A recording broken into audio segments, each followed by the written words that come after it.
Welcome. If you want to enter notification settings in your ZTE NUBIA N1 LITE, let's go for the settings. Right now, scroll down and go for the sound and notification. Wait, what was that?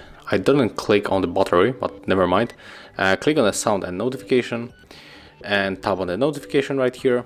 And for example, we can change the notifications on the lock screen, so click right here and we got two options. We can show the content or hide him, so you have to choose what you want to do. I'm going to select this one. And also, if you enter on the app notifications, you can turn off permanently notifications for every app.